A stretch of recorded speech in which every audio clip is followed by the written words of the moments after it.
السلام علیکم ورحمۃ اللہ وبرکاتہ۔ ہیکل سلیمانی در حقیقت ایک مسجد یا عبادت گاہ تھی جو حضرت سلیمان علیہ السلام نے اللہ کے حکم سے جنات سے تعمیر کروائی تھی تاکہ لوگ اس کی طرف منہ کر کے یا اس کے اندر عبادت کریں۔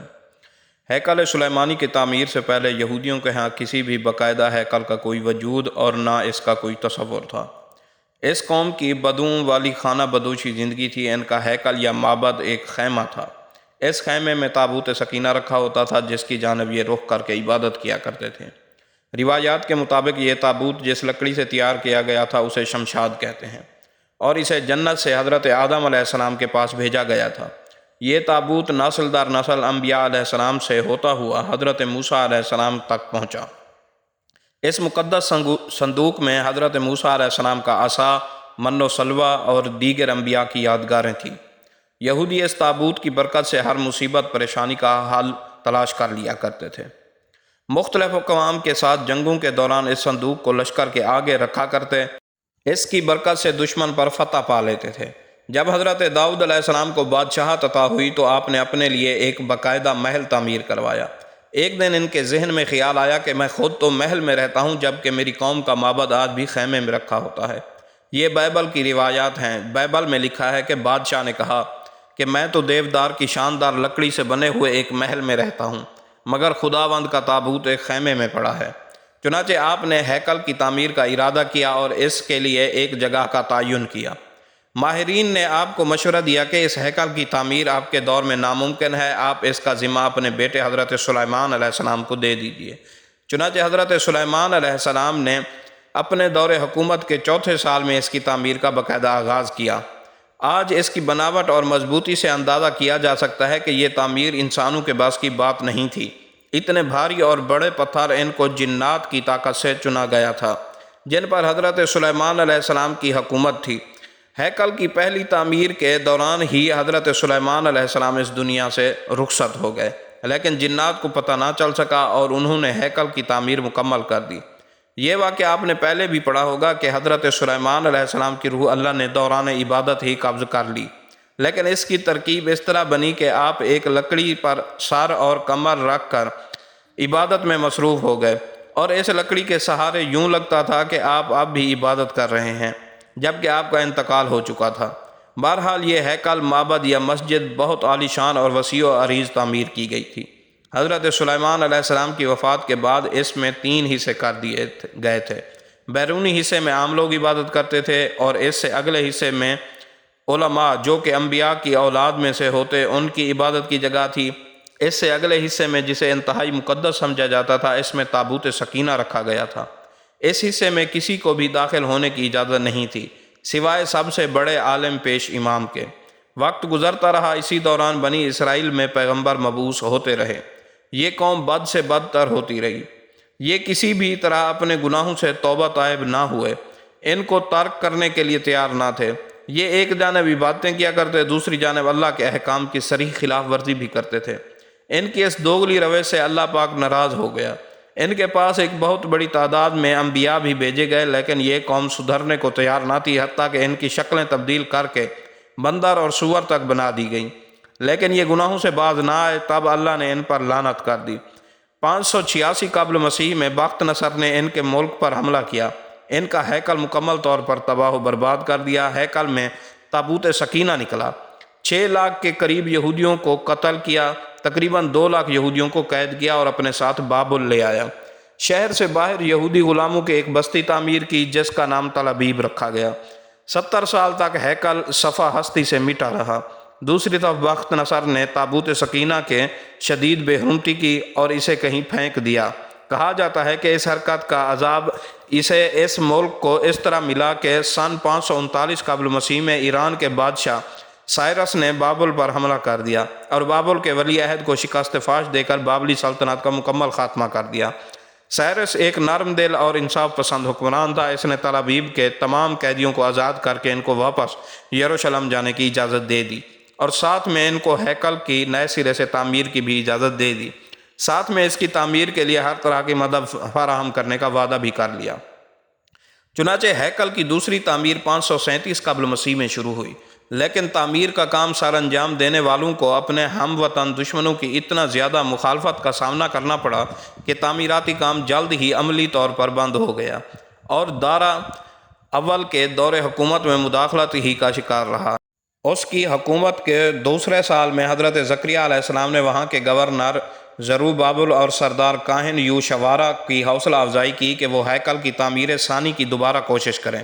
انہوں نے مثبت رد عمل کا اظہار کیا اور پوری قوم کو پرجوش تائید اور ایرانی حکام اور بذات خود بادشاہ کی آشیرواد سے ہیکل ثانی اپنی اضافی تعمیرات سمیت 4.5 سال کے عرصے میں 515 سے 520 قبل مسیح پائے تکمیل تک پہنچا، لیکن اس بار اس میں تابوت سکینہ نہیں مل سکا۔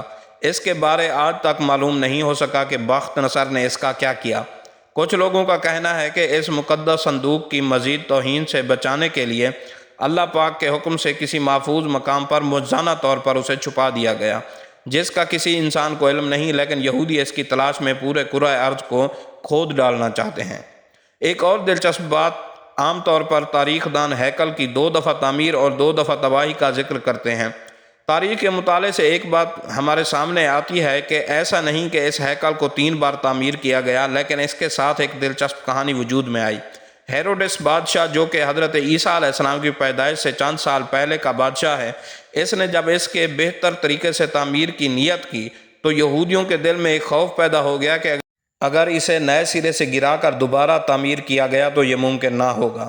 ہیروڈس نے ان کو بہلانے کے لیے کہا کہ یہ صرف اس کی مرمت کرانا چاہتا ہے، اسے گرانا نہیں چاہتا۔ چنانچہ سن 19 قبل مسیح میں اس نے ہیکل کے ایک طرف کے حصے کو گرا کر اسے تبدیلی کے ساتھ کچھ وسیع کر کے تعمیر کروایا۔ یہ طریقہ کامیاب رہا اور یوں یہودیوں کی عبادت میں خلل ڈالے بغیر تھوڑا تھوڑا کر کے ہیکل گرایا جاتا اور اس کی جگہ نیا اور پہلے سے مختلف ہیکل وجود میں آتا رہا۔ یہ کام 18 ماہ میں مکمل ہوا اور یوں تیسری بار ہیروڈس کے ذریعے ایک نیا ہیکل وجود میں آ گیا۔ کچھ عرصے بعد حضرت عیسیٰ علیہ السلام کا ظہور ہوا۔ اللہ کے اس رسول پر ایک بار پھر یہودیوں نے حسب معمول مظالم کے پہاڑ توڑنے شروع کر دیے۔ دراصل وہ اپنے مسیحا کے منتظر تھے جو دوبارہ آ کر ان کو پہلے جیسی شان و شوکت عطا کرتا۔ حضرت عیسیٰ علیہ السلام کے مصلوب ہونے کا واقعہ پیش آیا۔ ان کے مصلوب ہونے کے 70 سال بعد ایک بار پھر یہودیوں پر اللہ کا عذاب نازل ہوا۔ اس بار اس عذاب کا نام ٹائٹس تھا۔ یہ رومی جرنیل بابل کے بادشاہ بخت نصر سے بھی زیادہ ظالم ثابت ہوا۔ اس نے ایک دن میں لاکھوں یہودیوں کو تحت کیا۔ اس نے ہیروڈس کے بنائے ہوئے عظیم الشان ہیکل کی اینٹ سے اینٹ بجا دی اور یہودیوں کو ہمیشہ کے لیے یروشلم سے نکال باہر کیا۔ یہودی پوری دنیا میں بکھر کر رسوا ہو کر رہ گئے۔ کم و بیش 1800-1900 سال تک بھٹکنے کے بعد برطانیہ نے جب فلسطین پر قبضہ کیا تو ساتھ ہی ایک ناجائز بچے اسرائیل کو فلسطین میں جنم دیا، اور یوں صدیوں سے دھکے کھانے والی قوم کو ایک بار پھر اس ملک اسرائیل میں اکٹھے ہونے رہنے کی اجازت مل گئی۔ لیکن یہ قوم اپنے ہزاروں سال پرانی گندی فطرت سے باز نہ آئی۔ یہ برطانیہ کے جنم دیے ہوئے اسرائیل تک محدود نہ رہے، بلکہ ایک بار پھر ہمسایہ ممالک کے لیے اپنی فطرت سے مجبور ہو کر مصیبت بننے لگے۔ 5 جون 1967 کو انہوں نے شام کی گولان کی پہاڑیوں پر قبضہ کر لیا۔ 1968 میں اردن کے مغربی کنارے پر قابض ہو گئے۔ اسی سال مصر کے علاقے پر بھی کنٹرول کر لیا۔ آج اس قوم کی شرارتیں اور پھرتیاں دیکھ کر اندازہ ہوتا ہے کہ یہ آج سے 2-3 ہزار سال پہلے بھی کسی قدر سازشی رہے ہوں گے، جس کی وجہ سے اللہ نے ان پر لعنت کر دی۔ مسلمان ممالک کی بغیرتی اور بزدلی کی وجہ سے اس نے پوری دنیا کے مسلمان ممالک میں آگ لگا کر رکھ دی ہے۔ اب ان کا اگلا مشن جلد از جلد اس ہیکل کی تعمیر ہے اور اس ہیکل میں تخت داؤد اور تابوت سکینہ کو دوبارہ رکھنا ہے، تاکہ ایک بار پھر یہ اپنے مسیح، یہودی زبان کا لفظ مسیحا کے آنے پر پوری دنیا پر اپنی حکومت قائم کر سکیں۔ وہ کام انتہائی تیز رفتاری سے کر رہے ہیں۔ اس ہیکل کی تعمیر کے نتیجے میں وہ پوری دنیا جنگ کی آگ میں لپٹ جائے گی۔ امریکہ کے صدر ڈونلڈ ٹرمپ کا اسرائیل کے دارالخلافہ کی تبدیلی کا اعلان بھی اسی سلسلے کی ایک کڑی ہے، لیکن مسلمان اقوام متحدہ کو کوئی پرواہ نہیں۔ آپ اندازہ کیجئے کہ یہودیوں کو جس بستی تل ابیب میں بخت نصر نے قیدی بنا کر رکھا تھا، وہ اس کو آج تک نہیں بھولے۔ انہوں نے اسرائیل بنانے کے بعد اپنے ایک شہر کا نام تل ابیب رکھ لیا، جبکہ ہم مسلمان اس مسجد اقصیٰ کو بھی بھول چکے ہیں جہاں ہمارے نبی اکرم صلی اللہ علیہ وسلم نے معراج کا سفر شروع کیا تھا۔ یہودی آج تک بار بار گرائے گئے ہیکل کو نہیں بھولے، حتیٰ کہ اس میں رکھے تابوت سکینہ کی تلاش میں پوری دنیا کو کھود دینا چاہتے ہیں۔